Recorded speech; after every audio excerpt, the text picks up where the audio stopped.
Magandang araw po sa ating lahat. So, nandito na naman po ako, si Vice Chua. So, ito na po yung promise ko sa inyo na ngayon po gagawin ko na po yung video at ituturo sa inyo kung paano gagamitin yung mga simple indicators na very profitable na indicators. So, magpo-proceed na po tayo.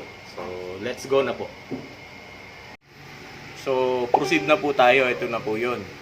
So, start po natin sa parabolic SAR. First indicator na sasabihin ko sa inyo is yung parabolic SAR. So, paano gamitin ang parabolic SAR? Ganito po yun. So, pag yung dot po, nasa ilalim ng candle, first to third dot, so, pwede na po kayong mag-entry ng buy. So, makikita nyo naman, kung nag-buy ka dito, sa first to third dot, ayan po siya, nasa taas po ang haba ng inakyat niya. So, kung magbabay ka po dito, dito po ang start niyan, makikita nyo kung ilang pips ang magigain nyo o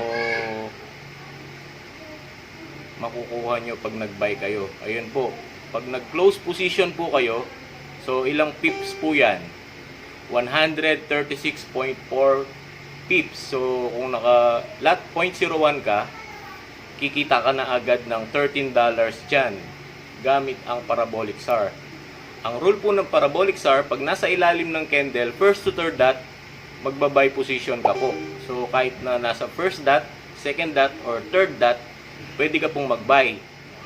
Then, ang pagko-close po ng position yan, pag yung dot, lumipat na po siya sa itaas ng candle, first to third dot, that's the time na pwede na po kayong mag-close position using parabolic SAR. So, pag nasa taas naman po, kagaya naman ito, ganun din po ang rule. First to third dot, mag-e-entry naman kayo ng sell. Mag-e-entry naman kayo ng sell. So, kung mag-e-entry po kayo ng sell, first to third dot na nasa taas ng candle, ito po ang possible na magiging profit nyo. Kung nag-entry ka sa third dot, let's say, sa pinakahuli ka na nakapag-entry, actually, dito po yan. Kung may measure po natin yan, ayun po, magko-close ka, first to third dot din, kikita ka pa rin po ng 43 pips. So, kung lot 0.01 ang gamit nyo, meron ka na kaagad $4 dyan. So, ang rules po ng parabolic SAR, first to third dot, buy pag nasa ilalim ng candle, magko-close ka pag lumipat siya sa taas. Ganon din, pag nasa taas naman yung candle, first to third dot, pag nasa taas naman ng candle yung parabolic SAR, first to third dot, magse-sell ka naman po. At magko-close position ka banda rito. So, kung makikita nyo po yan, first to third dot, ito po yung nasasakupang candle niyan. Yan tatlong yan. Pag magse-sell ka po, pag magko-close position ka naman, dito po sa tatlong candle na to. Yan, yung tatlong candle na yan. Diyan ka pwedeng mag-close position. Magbabay ka doon, ay magse-sell ka doon, magko-close position ka naman dito. So, ganun po yung paggamit ng parabolic SAR. So, let's move on naman po sa moving average. So, ayan, moving averages naman po tayo. Sa moving average naman po, kung makikita nyo, ayan, ang rule po ng moving average, pag ang red line, which is moving average 20, nag-crossover siya sa moving average 50, which is green line, that's the time na pwede ka pong mag-sell. So, kung makikita nyo po yan, nag-crossover siya from top, pababa, sell position po yan. So, kung mag-e-entry ka ng sell dito, pagka-crossover niya, kung makikita nyo dyan, meron dito, umakyat siya doon, pero bumaba pa rin siya. Ayun. So, kung susukatin po natin yan, kung ilan yung possible profit na makukuha nyo, ayan po, meron kayong 91.7 pips. 91.7 pips po ang magiging possible profit nyo using moving average. So, tignan naman natin sa paakyat naman. So, kung ito naman, yung moving average 20, nag-crossover siya sa moving average 50, which is green line, ayan po siya. Magbabay ka naman po dito. So, kung susukatin nyo yung possible profit nyo, eto po siya. Pagka-crossover niya, pwede na po kayong mag-buy. So, ayun po. Kung susukatin nyo yan, hanggang dito po yan. So, magkakaroon ka pa rin ng profit na 60.2 pips. So, yan po yung gamit ng moving average. So, ang moving average po, hindi lang po siya advisable sa mga sideways or consolidation period like this one. Kung makikita nyo po yan, magsisell ka dito, halos wala siyang galaw, up and down lang.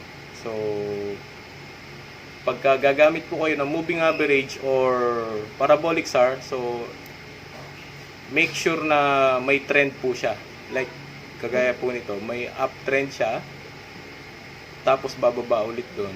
So, I'm sure magkaka-profit po kayo dyan. So, dito sa indicator pa lang po na to, kung magko-concentrate kayo dito, susundin nyo yung rules niya, magkaka-profit na kayo. So, let's proceed naman po sa Relative Strength Index or RSI. So, ayan.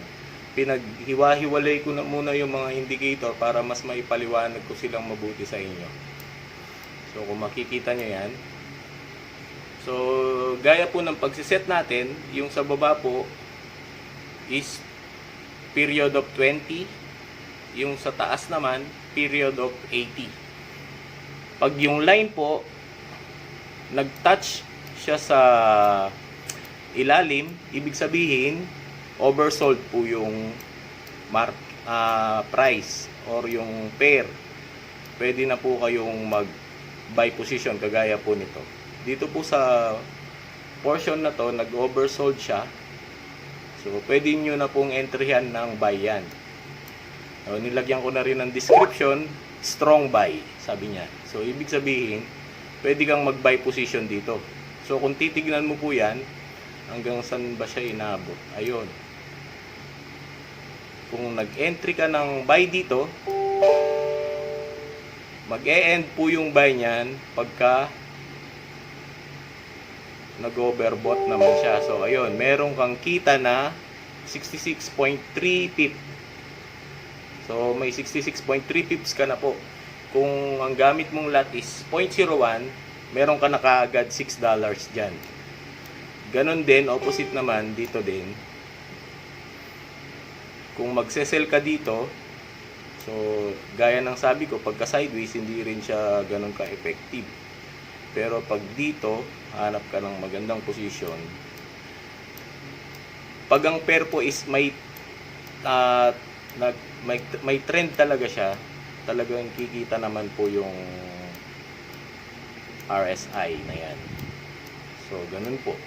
Pag ang line is tumama siya sa oversold, magbabay ka po. Pag tumama naman siya sa overbought, magsisell ka po. So, ganun lang po kadali kung paano gamitin tong mga to. Maghanap pa tayo. Kagaya po nito. Overbought po siya. So, magsisell ka. Dito yan. Pero kung makikita nyo, umakyat siya dun. Pero pagdating dito, kikita ka pa rin. So, kung makikita nyo yan, ayan. Bali, 132.5 pips po ang magiging possible profit mo dyan. Kung hihintayin mo lang talaga siya.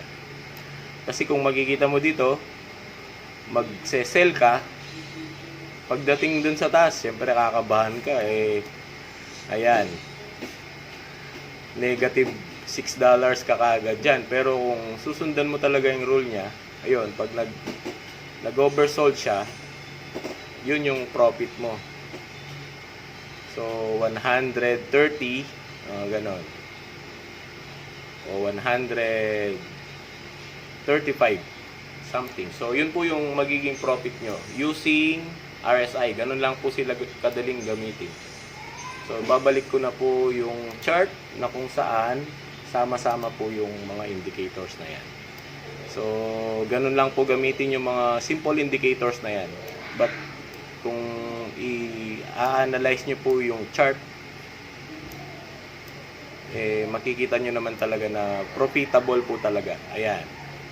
Up, down, ganun din sa moving average. Pagka umakyat siya, ayan, ang haba po ng pag-akyat nyo.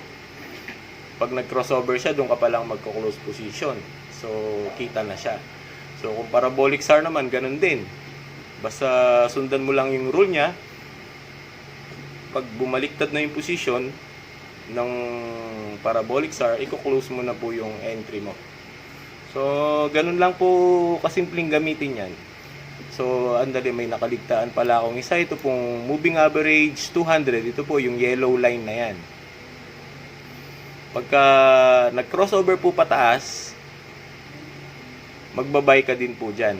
Yung MA20 tsaka MA50, nag-crossover sila sa MA200, magbabay position ka po dyan.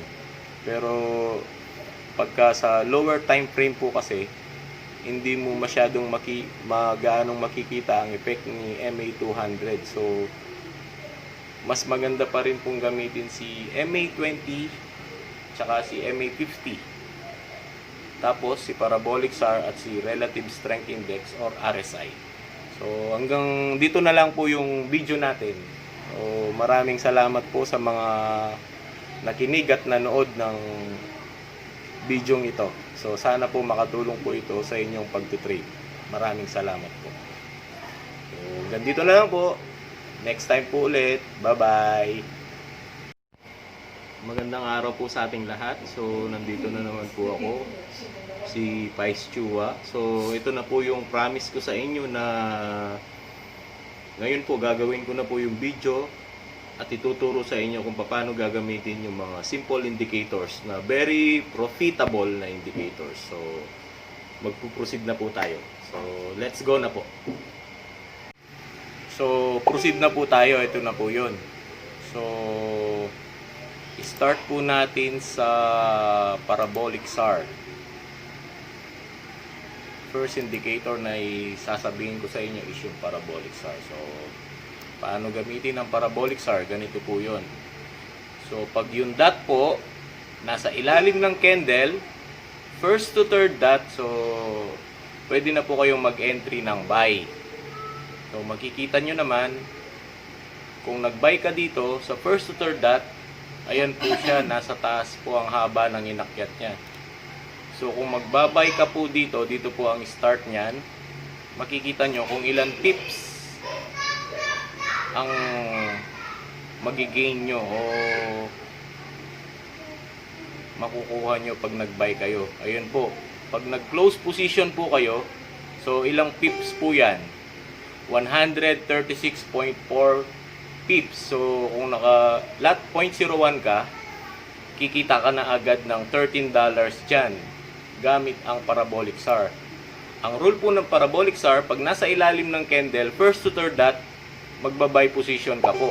So, kahit na nasa first dot, second dot, or third dot, pwede ka pong mag-buy. Then, ang pagko-close po ng position yan, pag yung dot, lumipat na po siya sa itaas ng candle, first to third dot, that's the time na pwede na po kayong mag-close position using parabolic SAR. So, pag nasa taas naman po, kagaya naman ito, ganun din po ang rule. First to third dot, mag-e-entry naman kayo ng sell. Mag-e-entry naman kayo ng sell. So, kung mag-e-entry po kayo ng sell, first to third dot na nasa taas ng candle, ito po ang possible na magiging profit nyo. Kung nag-entry ka sa third dot, let's say, sa pinakahuli ka na nakapag-entry, actually, dito po yan. Kung may measure po natin yan, ayun po, magko-close ka, first to third dot din, kikita ka pa rin po ng 43 pips. So, kung lot 0.01 ang gamit nyo, meron ka na kaagad $4 dyan. So, ang rules po ng parabolic SAR, first to third dot, buy pag nasa ilalim ng candle, magko-close ka pag lumipat siya sa taas. Ganon din, pag nasa taas naman yung candle, first to third dot. Pag nasa taas naman ng candle, yung parabolic SAR, first to third dot, magsesell ka naman po. At magko-close position ka banda rito. So, kung makikita nyo po yan, first to third dot, ito po yung nasasakupang candle nyan. Yan tatlong yan. Pag magsesell ka po, pag magko-close position ka naman, dito po sa tatlong candle na to. Yan, yung tatlong candle na yan. Diyan ka pwedeng mag-close position. Magbabay ka doon, ay magsesell ka doon, magko-close position ka naman dito. So, ganun po yung paggamit ng parabolic SAR. So, let's move on naman po sa moving average. So, ayan, moving averages naman po tayo. Sa moving average naman po, kung makikita nyo, ayan, ang rule po ng moving average, pag ang red line, which is moving average 20, nag-crossover siya sa moving average 50, which is green line, that's the time na pwede ka pong mag-sell. So, kung makikita nyo po yan, nag-crossover siya from top, pababa, sell position po yan. So, kung mag-e-entry ka ng sell dito, pagka-crossover niya, kung makikita nyo dyan, meron dito, umakyat siya doon, pero bumaba pa rin siya. Ayun. So, kung susukatin po natin yan, kung ilan yung possible profit na makukuha nyo, ayan po, meron kayong 91.7 pips. 91.7 pips po ang magiging possible profit nyo using moving average. So, tignan naman natin sa paakyat naman. So, kung ito naman, yung moving average 20, nag-crossover siya sa moving average 50, which is green line, ayan po siya. Magbabay ka naman po dito. So, kung susukatin nyo yung possible profit nyo, eto po siya. Pagka-crossover niya, pwede na po kayong mag-buy. So, ayun po. Kung susukatin nyo yan, hanggang dito po yan. So, magkakaroon ka pa rin ng profit na 60.2 pips. So, yan po yung gamit ng moving average. So, ang moving average po, hindi lang po siya advisable sa mga sideways or consolidation period like this one. Kung makikita nyo po yan, magsisell ka dito, halos wala siyang galaw. Up and down lang. So, pagka gagamit po kayo ng moving average or parabolic SAR, so, make sure na may trend po siya. Like, kagaya po nito, may uptrend siya, tapos bababa ulit doon. So, I'm sure magkaka-profit po kayo dyan. So, dito sa indicator pa lang po na to, kung magko-concentrate kayo dito, susundin nyo yung rules niya, magkaka-profit na kayo. So, let's proceed naman po sa Relative Strength Index or RSI. So, ayan. Pinaghiwa-hiwalay ko na muna yung mga indicator para mas maipaliwanag ko silang mabuti sa inyo. So, kung makikita nyo yan. So, gaya po ng pagsiset natin, yung sa baba po is period of 20. Yung sa taas naman, period of 80. Pag yung line po, nag-touch siya sa ilalim, ibig sabihin, oversold po yung price or yung pair. Pwede na po kayong mag-buy position kagaya po nito. Dito po sa portion na to, nag-oversold siya. So, pwede nyo na pong entryhan ng buy yan. So, nilagyan ko na rin ng description, strong buy, sabi niya. So, ibig sabihin, pwede kang mag-buy position dito. So, kung titignan mo po yan, hanggang saan ba siya inaabot? Ayun. Kung nag-entry ka ng buy dito, mag-e-end po yung buy niyan pagka nag-overbought naman siya. So, ayun, meron kang kita na 66.3 pip. So, may 66.3 pips ka na po. kung ang gamit mong lot is 0.01, meron ka na kaagad $6 dyan. Ganon din, opposite naman, dito din. Kung magse-sell ka dito, so gaya ng sabi ko, pagka sideways, hindi rin siya ganon ka-effective. Pero pag dito, hanap ka ng magandang position. Pag ang pair po is may trend talaga siya, talagang kikita naman po yung RSI na yan. So, ganun po. Pag ang line is tumama siya sa oversold, magbabay ka po. Pag tumama naman siya sa overbought, magsisell ka po. So, ganun lang po kadali kung paano gamitin tong mga to. Maghanap pa tayo. Kagaya po nito. Overbought po siya. So, magsisell ka. Dito yan. Pero kung makikita nyo, umakyat siya dun. Pero pagdating dito, kikita ka pa rin. So, kung makikita nyo yan, ayan. Bali, 132.5 pips po ang magiging possible profit mo dyan. Kung hihintayin mo lang talaga siya. Kasi kung makikita mo dito, magse-sell ka, pagdating dun sa taas, syempre kakabahan ka, ayan, negative $6 ka kaagad dyan. Pero kung susundan mo talaga yung rule niya, ayun, pag nag-oversold siya, yun yung profit mo. So, 130, ganon. O 135 something. So, yun po yung magiging profit nyo using RSI. Ganun lang po sila kadaling gamitin. So, babalik ko na po yung chart na kung saan sama-sama po yung mga indicators na yan. So, ganun lang po gamitin yung mga simple indicators na yan. But, kung i-analyze nyo po yung chart, makikita nyo naman talaga na profitable po talaga. Ayan. Up, down, ganun din sa moving average. Pagka umakyat siya, ayan, ang haba po ng pag-akyat nyo. Pag nag-crossover siya, doon ka palang magko-close position. So, kita na siya. So, kung parabolic SAR naman, ganun din. Basta sundan mo lang yung rule niya. Pag bumaliktad na yung position ng parabolic SAR, i-close mo na po yung entry mo.